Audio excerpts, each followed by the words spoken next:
Hello and welcome to Palace Intrigue. I am your host, Mark Francis. The Express reports Prince Harry has been accused of rank hypocrisy for promoting the US Formula One in Austin, Texas last weekend.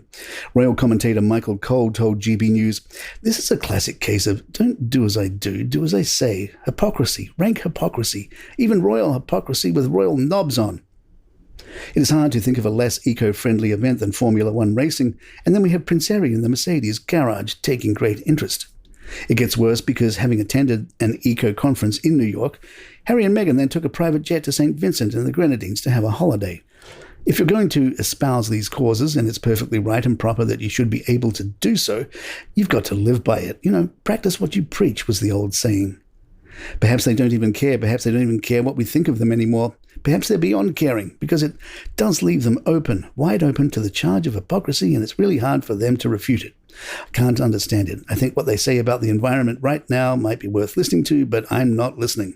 I'm not prepared to listen to somebody who doesn't practice what they preach, but just tells us what we should do in our little lives while they do what they like, but at 24,000 feet in a private jet.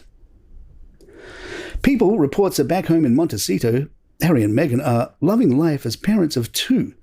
A friend of the Sussexes tells people that Meghan is the best mum and Harry is always on the floor playing with the kids. They are still such a team. Royal expert Jenny Bond believes Harry appearing on the Kardashians would be demeaning. She told OK Magazine, "They seem to have cut all ties with the royal family, except for Princess Eugenie, so it seems inevitable that they will now embrace lives as La La Land celebs. Personally, I think it would be ludicrous and rather demeaning to appear in the Kardashians. I think they are better than them. I cannot imagine why Harry would want to invite the glare of reality TV into his life. Surely his only purpose in courting the publicity he so despises is to shine a light on the causes he cares about. Why invite more?" A close friend of Queen Elizabeth, Lady Glauconna, spoke about Meghan while attending the Barnes Book Fest. The 91-year-old said, "I think the thing about Meghan was she had no idea what was expected of her, really. I think Meghan just thought it was sort of like being another actress. Riding around in a golden coach and everything like that. And actually being a member of the royal family, I followed Princess Margaret for 34 years. A lot of it is extremely boring. Dedicating stuff, meeting hundreds of thousands of people you're never going to meet again, always trying to say something interesting and nice. I think it is very sad, and I feel very sad for Harry." Lady Glauconna also told an anecdote which involved John Kerry. The lady was seated next to Kerry at the Queen's funeral and asked Harry what Americans thought of Harry and Meghan. According to Gleaner, Kerry said, "We all feel very, very sorry for Harry. I think I can just leave it at that." Dr. Ed Owens is making the rounds promoting his new book, After Elizabeth, Can the Monarchy Save Itself? He told Pod Save the King, "The story is a slightly tragic one as it has damaged this idea of a family monarchy, the idea that this is a united group who embody, if you like, the best of British family life. Originally, King Charles III's reign was going to be based around him being supported by his two trusty lieutenants, William and Harry. But when that went so disastrously wrong in early 2020 because of Harry and Meghan's decision to leave Britain, it really put paid to that vision of the family monarchy. And then, of course, we've had the Sussexes airing their dirty laundry in public for the best part of 3 years. And again, it has done much damage to that narrative of happy family life.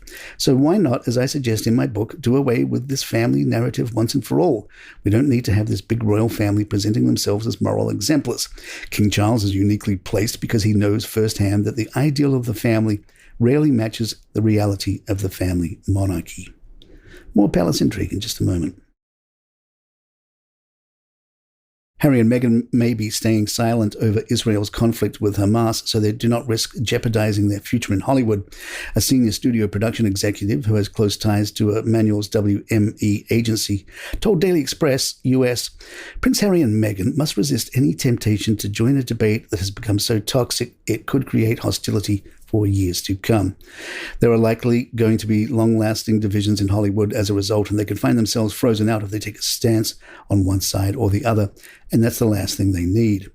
It's one thing for Ari Emanuel to spark controversy with his views. He's one of Hollywood's biggest power brokers, and his position is unassailable. But Harry and Meghan could be risking everything if they pitch in with any kind of comment. They're on shaky ground as it is, and they really can't afford to alienate anyone else or risk losing more public support. Prince Harry is well aware that royals should always try to rise above politics, but he and Meghan have an unfortunate tendency to simply sound off about any cause that attracts their attention. In this case, they need to maintain a dignified silence, and Meghan should not be tempted to launch herself into a poisonous debate, even though her new agent has done just that.